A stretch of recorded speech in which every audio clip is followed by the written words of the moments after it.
ঘুরে আমার মাথাটা নষ্ট করে আলাইতাছে। তুমি যে কেস কেস করতাছো গুড কি আমরা একলাই করি।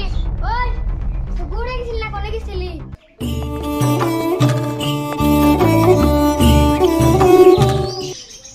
লাস্ট বাইতে তোমরা না গুড খাইও।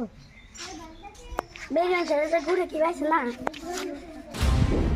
আল্লাহ আজকে বাইতে গেলে যে কি হয় সেরি যে কথা কইলো। এই যে সকালে ঘুরে কথা কয়ে গেল অন্তু কার খবর নাই আহুক আজকে বাইতে গুড খাওয়ামু। খালি গুড গুড না গুড আজকে খাওয়ামু। ও যাই কাছে বিছার আজকে গুড খাওয়ামু। ওই তো ঘুরে গেছিলি না কোনে গেছিলি? আমি তো ঘুরে গেছিলাম। ঘুরে যদি সারাদিন লাগে তাহলে ওই গুড় আমার নাকবো না। আজকে থেকে গুড় বন্ধ। তুমি এত চিল্লাপাল্লা করো না। গুড়ের টাকা কিছু দিনের ভিতরে ঢুকতেছে। আর টাকা ঢুকবো 10,000। আমার এই 10,000 টাকা লাগবো না। এই টাকার লোভে বাড়ির কত কাম নষ্ট হইতেছে। এই কথা তো তুমি ডেলি কইতাছ। ও এখন তোমার তো টাকা ঢুকলো না। তুমি যে কেস কেস করতেছ গুড় কি আমরা একলাই করি? দেখো সারা দেশে ম্যানেজ করতেছি। খালি গুড গুড গুড গুড় দেখা বন্ধ হবো।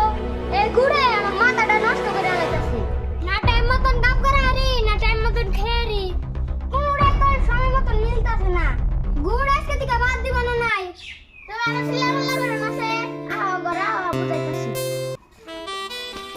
এটা হলো না এই দিকটা বহাও। এই যে হলো গুড় করা তো খারাপ না। এই গুড়ে ভবিষ্যতে কামাইবো। কামাইবো ঠিক আছে। তার সময় তো তুমি কাম ছেড়ে যাবা গা। এমনি কিন্তু জানতে হবে না। যে সুম প্রয়োজন হবো দেখা যায় না গেলে চলবো না। সেই সুমকে যাবে। ঠিক আছে চলো আমার ভাত খাই গে।